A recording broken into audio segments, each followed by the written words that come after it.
The arrival of olive ridley turtle at Morjim and Mandrim has hit a low this season, and turtle lovers fear the worst as deckbeds have swamped both beaches and violation continues late into the night.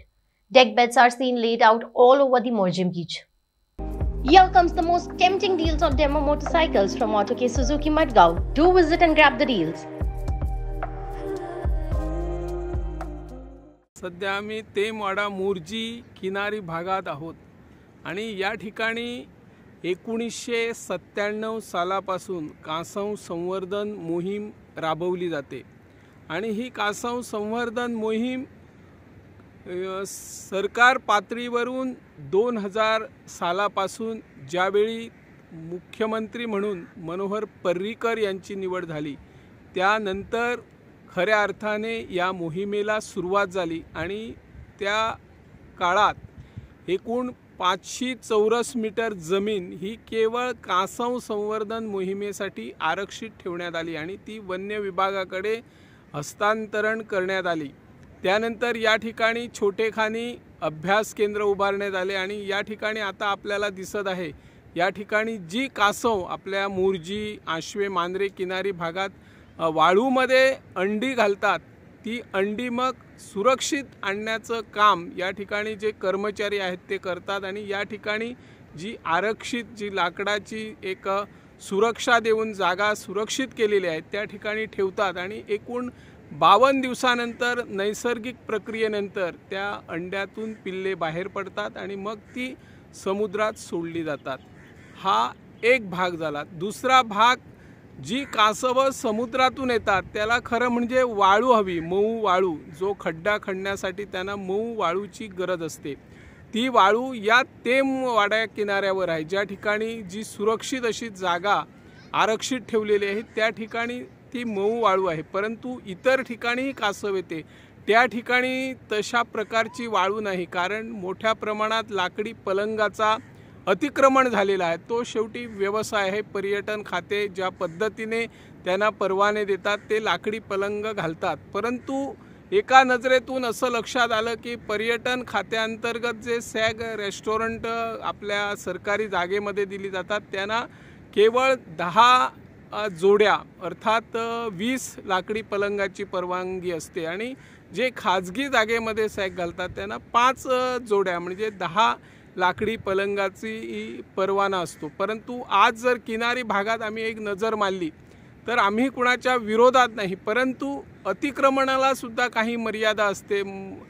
ती मर्यादा ते का पाळत नाही व्यावसायिक, मग ते बिगर असो स्थानिक असो, प्रत्येक जण आज अतिक्रमण करत आहे आणि अशा स्थितीत जी कासव संवर्धन मोहीम सुद्धा धोक्यात येत आहे। आता एक प्रश्न निर्माण होतो की अगोदर मनुष्य जगावा की कासव, अशा प्रकारचा सध्या अपप्रचार सुरू आहे। तर काही ठिकाणी सरकारने जो सायलेंट झोन केलेला आहे तो सायलेंट झोन काढून टाकावा अशी मागणी पुढे येत आहे। पर्यटन दृष्ट्या हा किनारा महत्त्वाचा असल्यामुळे काही पर्यटक व्यवसायाच्या नजरेतून मग बिगर गोमंतकीय असो गोमंतकीय असो किंवा बाहेरचे आपण त्याला दिल्लीवाले गुजरात या भागातील जे उद्योगपती येतात आणि या ठिकाणी ज्या जमिनी भराभर विकत घेतात, भाड्याच्या तत्वावर घेतात आणि त्या ठिकाणी मोठमोठी हॉटेल रेस्टॉरंट बांधली जातात।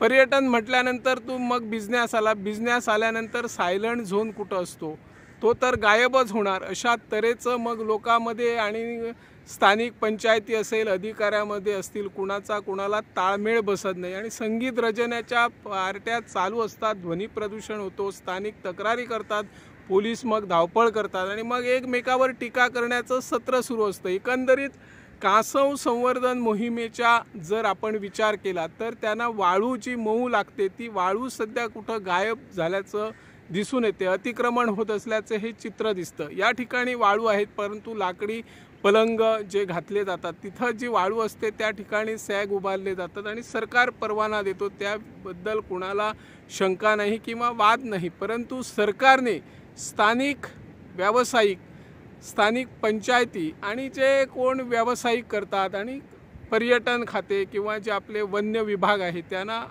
सर्वांना विश्वासात घेऊन सर्वांना कुणाला याचा त्रास होणार नाही पर्यटन दृष्ट्या तो विचार करावा आणि एकंदरीत जो भाग आहे कासव संवर्धन मोहिमेचा तो यशस्वीपणे राबवण्यासाठी जे पर्यटक जे किनारी भागावर वेगवेगळ्या पद्धतीने येतात, मनोरंजनासाठी येतात, काही पर्यटक शांत असतात ते शांतीसाठी येतात, काही पर्यटक खास कासव टर्टल जी मोहीम आहे ती मोहीम बघण्यासाठी सुद्धा येतात, अभ्यास करण्यासाठी येतात, हे चित्र दिसून येते। यावर सरकारने विचार करावा आणि कासवासाठी लागणारी जी मऊ वाळू आहे ती वाळू भविष्यात या किनाऱ्यावर उपलब्ध होईल का अशी भीती या माध्यमातून आताच व्यक्त होत आहे। मी निवृत्ती शिरोडकर, इन गोवा 24 ताससाठी।